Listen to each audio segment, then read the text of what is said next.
Hello again, and welcome to our continuing segment of Real Talk Behind the Badge, rating the badge by asking relevant questions and getting your input on subjects that pertain to efficient and lawful policing. Our fourth question in this segment is, do you believe many bad or illegal arrests are due to ego problems with the officers? I'm Tim, a military vet and a retired police detective sergeant. If you don't know me, I've been a street supervisor, a detective, and in charge of a narcotics squad. I've been shot at, my family's been threatened, I've been sued and cleared, injured too many times to count, and I've had to fight for my own life. I know the life of a cop. I've known officers and I've watched many YouTube videos that show some officers with very short fuses or who don't like anyone questioning their authority. These are officers I classify as ego-driven and shouldn't be police officers.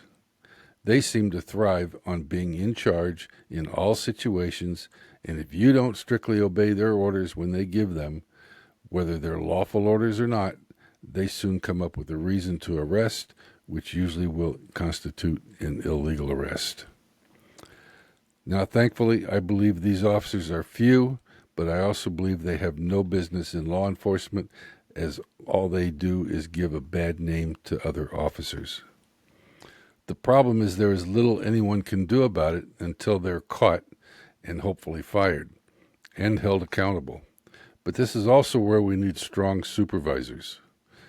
There are also other reasons to consider, and we'll discuss those as we get around to those questions. At this time, there doesn't seem to be a way at an academy to weed out these people before they become police officers, but that is also another story for later. If you haven't yet voted, please hit the thumbs up if your answer is yes to the question, or thumbs down if your answer is no. We also encourage comments if you have the time. For those that are new to this podcast, we're going to be asking many questions, and we hope you will stay with us and keep voting, as we hope to gain insight on what you think of policing in today's world. Some of our next questions will deal with supervision and body cameras. If you hit subscribe, these questions will be sent to you. Vote on the questions and help us out, as we can only ask one question in each quick podcast. We want to gain the true public's perception of policing that can be used for educational purposes, for training at police academies, and for legislators who are trying to figure things out. Your vote will be part of these perceptions and opinions.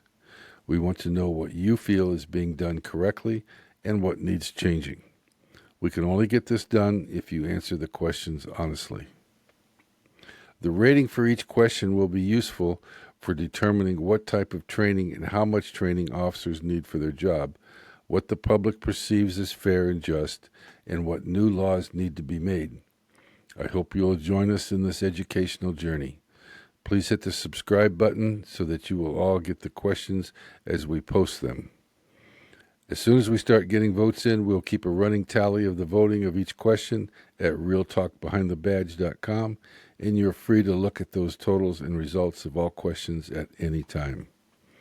We do not collect any personal data when you vote. We only tally the voting, so don't be afraid to vote.